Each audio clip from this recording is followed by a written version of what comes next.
दोस्तों, मेरा नाम हुआ डॉक्टर कौस्तुभ सुब्रत। मैं अपने यूट्यूब चैनल में आप सभी लोगों का स्वागत करता हूं।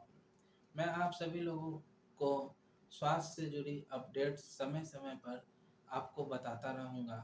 इसके लिए मेरे वीडियो को शुरू करने से पहले मेरे चैनल को लाइक करें, सब्सक्राइब करें, शेयर करें और बेल आइकन दबाना बिल्कुल भी ना भूलें। आज का जो मेरा टॉपिक है वो है रिमेटॉयड अर्थराइटिस।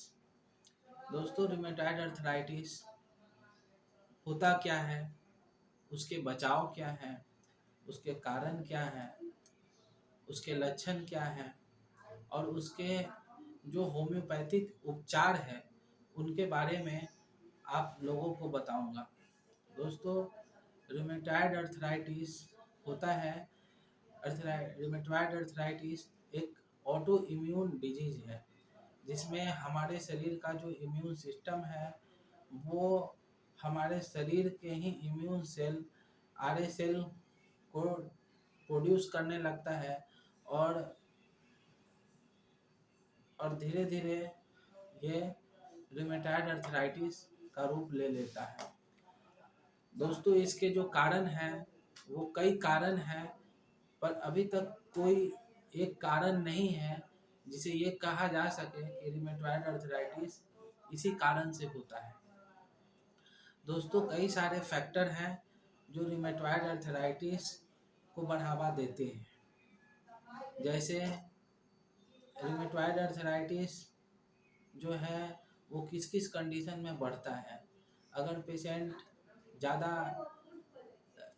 अल्कोहलिक है, स्ट्रेस फैक्टर है, समय से सोना नहीं है, ऑयली और फैटी फूड्स, जंक फूड्स का लगातार अगर सेवन करें तो रिमेटॉयड अर्थराइटिस बढ़ने की संभावना है। रिमेटॉयड अर्थराइटिस में जोड़ों में दर्द, सूजन और जकड़न ये हमेशा देखने को मिलता है। हमें फिजिकली कई बार जोड़ों को टच करने पर एक बर्निंग सेंसेशन भी मिलता है। दोस्तों, रिमेटॉयड अर्थराइटिस को डायग्नोसिस समय से होना उतना ही ज़रूरी है, नहीं तो ये धीरे धीरे आगे चलकर आपके हड्डियों को धीरे धीरे उसमें सड़ने लगती है, क्षय होने लगती है, हड्डियां टेढ़ी होने लग जाती हैं, टूटने लगती हैं और आगे चल के ये हार्ट, लीवर, किडनी और मल्टीपल ऑर्गन को फेल्योर करने लगती है। हमें इसका फर्स्ट डायग्नोसिस पहले ज़रूरी है। डायग्नोसिस करने के लिए हमें जो जो लेबोरेटरी टेस्ट हैं वो प्राइमरी स्टेज में ईएसआर है, सीआरपी लेवल देखना है, आरए फैक्टर देखना है, एंटी सीसीपी टेस्ट कराकर देखना है। दोस्तों, रिमेटॉयड अर्थराइटिस को देखने के लिए हम आरए फैक्टर ब्लड से टेस्ट कराते हैं। आरए फैक्टर केवल पॉजिटिव होने का ये मतलब नहीं है कि रिमेटॉयड अर्थराइटिस है। रिमेटॉयड अर्थराइटिस को कंफर्म डायग्नोसिस करने के लिए हमें उसके साथ साथ एंटी सीसीपी एक टेस्ट होता है वो भी कराना है। धीरे धीरे जब दर्द के साथ साथ उसमें सूजन आने लग जाए, जॉइंट फूलने लग जाए, उसमें रेडनेस आने लग जाए, उसमें जकड़न आने लग जाए, उस कंडीशन में स्वेलिंग को देखने के लिए हमें ईएसआर और सीआरपी भी करानी पड़ेगी। दोस्तों, ये तो कुछ सिम्टम, उसके रिस्क फैक्टर, उसके साइन, उसके इंडिकेशन को मैंने आप लोगों को बताया। दोस्तों, होम्योपैथिक में इसके बहुत ही अच्छे उपचार हैं। हमने देखा है अपने जो पेशेंट्स लोगों को देखा है, हमने लंबे समय से पेशेंट स्टेरॉयडल ट्रीटमेंट लेते आ रहे हैं। कई सारे डिफ्लाजाकोट, सल्फासलाजाइन और भी anti inflammatory drugs, steroidal drugs लेते लेते लीवर और किडनी दोनों ही धीरे धीरे खराब होने लगता है। इस कंडीशन में बहुत ही ज़रूरी है कि किसी आप अच्छे होम्योपैथिक डॉक्टर से मिलें और आप अपने रूमेटॉइड अर्थराइटिस का पूरा डिटेल शेयर करें, क्योंकि होम्योपैथिक उपचार जो होता है वो साइन और सिम्टम के हिसाब से ही होता है। रूमेटॉइड अर्थराइटिस के कई कारण हैं, जिनमें ये एज कंपेयर मेल ये फीमेल में ज़्यादा पाया जाता है। महिलाओं में रूमेटॉइड अर्थराइटिस की समस्या ज़्यादा देखी गई है पुरुषों की अपेक्षा। दोस्तों,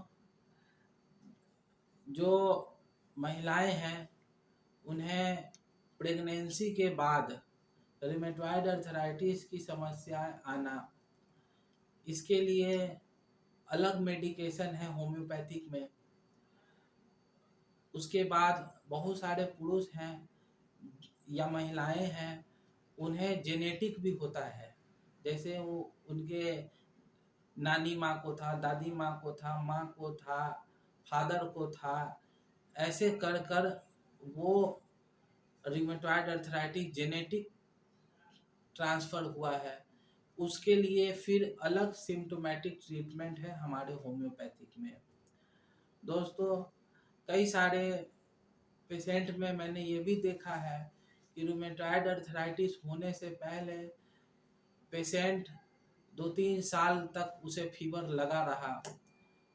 टाइफाइड फीवर एक लॉन्ग टर्म रहने के बाद भी ये देखा जाता है कि बाद में चलकर ESR, CRP बढ़ते बढ़ते बॉडी में इन्फेक्शन, रूमेटॉइड अर्थराइटिस हो जाता है। इन सबों के लिए होम्योपैथिक में अलग अलग उपचार हैं जो अलग अलग साइन सिम्टम को कवर करता है। दोस्तों, कुछ रेमेडी मैं बता देता हूँ, जैसे जो लेकिन इलाज जो है वो सिम्टोमेटिक ही होता है होम्योपैथिक में। कुछ इंडिकेटेड रेमेडी हैं जो रूमेटॉइड अर्थराइटिस में बहुत ही महत्वपूर्ण है और बहुत ही फायदेमंद है, जैसे रस्टॉक्स। रस्टॉक्स का जो सिम्टम है वो ये है कि अर्ली मॉर्निंग जो है वो फ्लैजेंजेस, ये जो हमारे हाथ के उंगलियां हैं, इस छोटे जॉइंट्स में सुबह उठने के साथ साथ खोलने में बहुत ही जकड़न महसूस होता है, स्टिफनेस महसूस होता है।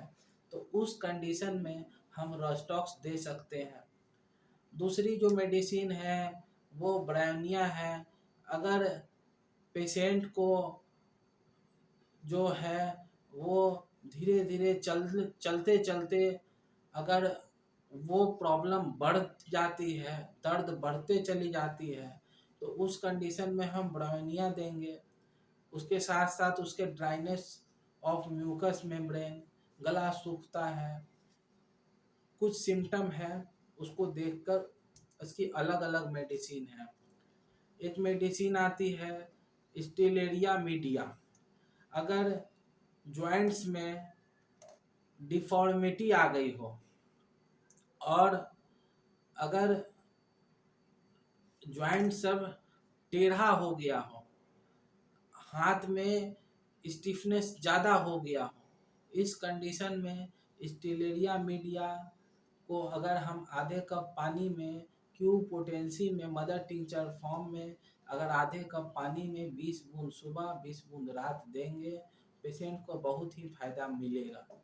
रूमेटिज्म, रूमेटिक अर्थराइटिस का अगर एक लंबे जनरेशन से एक जेनेटिकली कॉज अगर देखा जा रहा है और उसका कोई समाधान नहीं होता बिना स्टेरॉयडल ट्रीटमेंट दिए हुए, उस कंडीशन में हमें ज़रूरत है एक पॉलीक्रेस्ट, एक अच्छी रेमेडी को इलाज के दौरान एक वीकली सिंगल डोज 4 हफ्ता दें।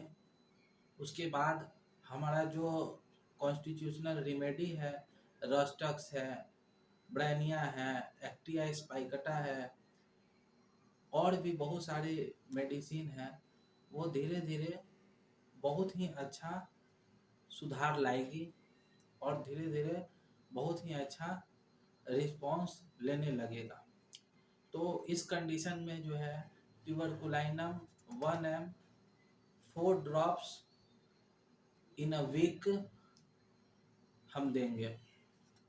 उसके बाद जो अगली मेडिसिन है वो है एक्टिया स्पाइकटा। एक्टिया स्पाइकटा का जो सिम्टम है, ये मेडिसिन रिस्ट रूमेटिज्म, ये उंगलियों के जो जॉइंट्स हैं इसमें अगर एकदम ऐसा दर्द होता हो जैसे लगता हो कि कोई फाड़ रहा है, अगर ऐसा दर्द होता है, रिस्ट रूमेटिज्म के लिए बहुत ही अच्छी दवा है एक्टिया स्पाइकटा। हम इसे 6 बूंद सुबह और रात देंगे तो धीरे धीरे बहुत ही राहत मिलने लगेगा।